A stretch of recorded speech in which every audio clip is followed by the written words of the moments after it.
जय भीम, नमस्कार। मैं हूं अशोक दास, आप देख रहे हैं दलित दस्तक। और आज बात एक बार फिर से बिहार के चुनाव के बारे में। भारतीय जनता पार्टी के राष्ट्रीय अध्यक्ष जेपी नड्डा ने 12 सितंबर को पटना में नीतीश कुमार से मुलाकात की और यह घोषणा किया कि नीतीश कुमार के नेतृत्व में ही जदयू, भाजपा और लोक जनशक्ति पार्टी साथ मिलकर बिहार का चुनाव लड़ेंगे। चुनाव आयोग के इशारे के बाद यह साफ हो गया है कि बिहार में चुनाव निर्धारित समय पर ही होंगे। इससे बिहार में सत्ता की लड़ाई एक बार फिर से शुरू हो गई है और बिहार की जनता एक बार फिर से मोहरा बनने को तैयार है। कोई जाति के नाम पर, कोई धर्म के नाम पर, तो कोई बिहार के विकास के नाम पर। लेकिन इस बार बिहार में इन सब के अलावा बेरोजगारी और दलित भी एक मुद्दा बन गया है। और बिहार में यह पहली बार हुआ है जब बिहार की राजनीति के केंद्र में, खास तौर पे जो चुनावी राजनीति है, विधानसभा का चुनाव है, उसके केंद्र में बेरोजगारी और दलित एक मुद्दा बने हैं। विपक्ष के नेता तेजस्वी यादव जहां बिहारी युवाओं को रोजगार की बात कर रहे हैं, उनको रोजगार देने की बात कर रहे हैं, तो वहीं सत्ता में बैठे नीतीश कुमार, जो कि मुख्यमंत्री भी हैं अभी, वो दलितों पर दांव लगा रहे हैं। इस रिपोर्ट में हम यह पड़ताल करेंगे कि बिहार का असली मुद्दा क्या है। और सबसे पहले बात विपक्ष के नेता तेजस्वी यादव की बेरोजगारी वाले मुद्दे की। बिहार विधानसभा के आगामी चुनाव के लिए तेजस्वी यादव ने बेरोजगारी का महत्वपूर्ण मुद्दा उठाया है। यूं तो यह मुद्दा राष्ट्रीय है क्योंकि देश भर के करोड़ों युवा बेरोजगारी से जूझ रहे हैं, लेकिन बिहार के संदर्भ में यह ज़्यादा महत्वपूर्ण इसलिए है क्योंकि बिहार में बेरोजगारी की दर देश में सबसे अधिक 46.6% है, यानी कि प्रदेश की लगभग आधी आबादी बेरोजगार है। नीति आयोग की रिपोर्ट के अनुसार बेरोजगारी के अलावा शिक्षा, स्वास्थ्य और सतत विकास सूचकांक में बिहार की स्थिति बदतर है।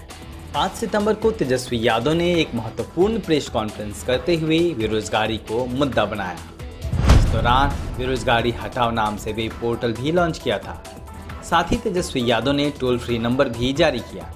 इस दौरान तेजस्वी यादव ने यह घोषित किया कि जो भी बेरोजगार उनकी वेबसाइट पर अपना रजिस्ट्रेशन करेगा, बिहार की सत्ता में आने पर उन सबको उनकी योग्यता के मुताबिक नौकरी दी जाएगी। तेजस्वी यादव ने कहा कि बिहार सरकार के अलग अलग विभागों में लाखों पद खाली हैं। यह आंकड़ा 4.5 लाख है। स्वास्थ्य विभाग, पुलिस और शिक्षा के क्षेत्र में सबसे ज़्यादा पद खाली हैं। अगर हमारी सरकार बनी तो हमारी प्रायोरिटी है कि हम युवाओं के लिए रोजगार सुनिश्चित करेंगे। दरअसल देश भर में कोरोना वायरस की वजह से लागू हुए लॉकडाउन के कारण तकरीबन 40 लाख लोग बेरोजगार होकर बिहार लौटे हैं। इन पर तेजस्वी यादव की नज़र है, वे इन्हें अपने पाले में करना चाहते हैं। अच्छी बात यह है कि तेजस्वी यादव ने कहा है कि वह समाज के हर वर्ग को नौकरी देंगे, हर वर्ग के जो युवा हैं, जो बेरोजगार हैं, उनको नौकरी देंगे। ये एक पॉजिटिव सी बात उन्होंने कही है। नौकरी देने में जात पात का वो कोई भेदभाव नहीं करेंगे, ऐसी उन्होंने घोषणा की है। अब जरा नीतीश कुमार की जातिवादी राजनीति को भी देखते हैं कि उन्होंने एक वर्ग को अपने पाले में लाने के लिए किस तरीके से एक चालबाज नीति बनाई है। बिहार के मुख्यमंत्री नीतीश कुमार ने विधानसभा चुनाव से पहले एक बड़ा दलित कार्ड खेला है। उन्होंने अधिकारियों को ऐसा प्रावधान बनाने का निर्देश दिया है कि किसी अनुसूचित जाति, जनजाति की हत्या हो जाने पर उसके परिवार के किसी एक सदस्य को सरकारी नौकरी दी जाए। सीएम नीतीश ने अफसरों से कहा है कि तत्काल इसके लिए नियम बनाएं ताकि पीड़ित परिवार को लाभ दिया जा सके। बिहार के विधानसभा चुनाव की घोषणा होने के ठीक पहले मुख्यमंत्री नीतीश कुमार ने यह फैसला काफ़ी सोच समझ कर लिया है, क्योंकि भारत की राजनीति में जाति एक बड़ा सच है। बिहार की राजनीति में 16% दलित आबादी किसी को भी सत्ता तक पहुंचाने का मादा जरूर रखती है। सूबे में 16% दलित समुदाय में सबसे अधिक मुसहर, रविदास और पासवान समाज की जनसंख्या है। इसके अलावा धोबी, पासी, गोड़ आदि जातियों की भी अच्छी भागीदारी है। लेकिन नीतीश कुमार की इस घोषणा कि SC/ST वर्ग के किसी व्यक्ति की हत्या होने पर परिवार के एक सदस्य को नौकरी दी जाएगी की आलोचना शुरू हो गई है। संभव है कि ऐसी घोषणा परिवार के लोगों के भीतर रंजिश को पैदा कर सकती है। अनुकंपा की नौकरी के लिए अपने पिता तक की हत्या कर देने की घटनाएं इसी समाज में होती हैं। ऐसे में नीतीश कुमार की SC/ST वर्ग के लिए की गई यह घोषणा विवादों में पड़ चुकी है। नीतीश कुमार के इस दावे पर एनडीए के ही सहयोगी लोक जनशक्ति पार्टी ने तंज कसा है और इसे चुनावी स्टंट बताया है। एलजेपी नेता चिराग पासवान ने सीएम नीतीश कुमार को एक चिट्ठी लिखी है। चिराग पासवान ने कहा है कि अगर ये चुनावी घोषणा नहीं है तो पिछले 15 साल में जितने भी दलितों की हत्या हुई है उनके सभी परिजनों को सरकार नौकरी दे। चिराग पासवान ने मांग की है कि पिछले 15 साल में जितने भी SC/ST हत्या के मामले न्यायालय में लंबित हैं उन्हें फास्ट ट्रैक कोर्ट को सौंपा जाए।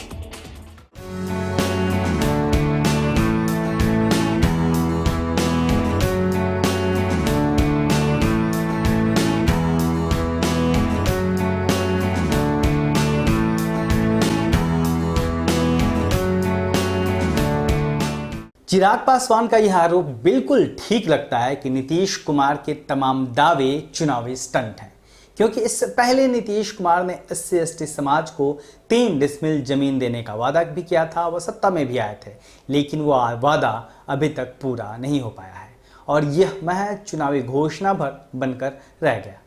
तो ऐसे ही नीतीश कुमार के 15 वर्ष के कार्यकाल में 20,000 करोड़ से अधिक राशि के 58 घोटाले की भी बात कही जा रही है। विपक्ष के नेता जो हैं वो ऐसा आरोप लगा रहे हैं। तमाम राष्ट्रीय एजेंसियां शिक्षा से लेकर स्वास्थ्य और कानून व्यवस्था में बिहार को फिसड्डी करार दे चुकी हैं। नीतीश के दलित प्रेम की कलई भी नेशनल क्राइम रिकॉर्ड ब्यूरो का वह आंकड़ा खोल देता है जिसमें कहा गया है कि देश भर में दलितों पर सबसे अधिक जो अत्याचार है वह बिहार में ही हुए हैं।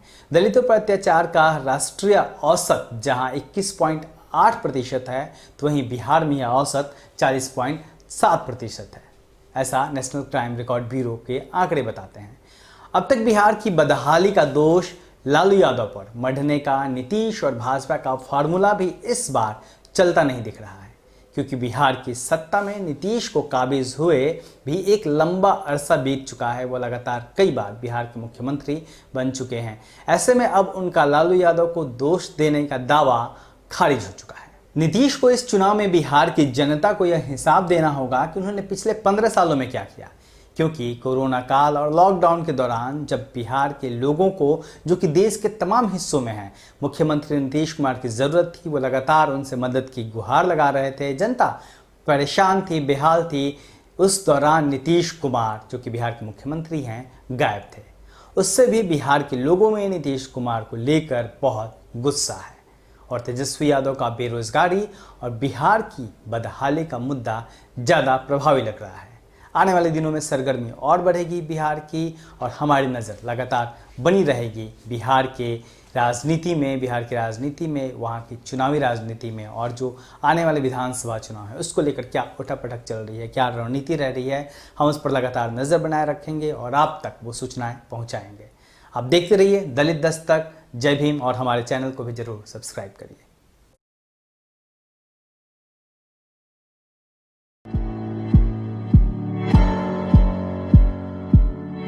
दलित दस्तक आपका अपना चैनल है। यह चैनल आपकी आवाज उठाने के लिए है। इसको जरूर सब्सक्राइब करें और अपने दोस्तों से भी करवाएं।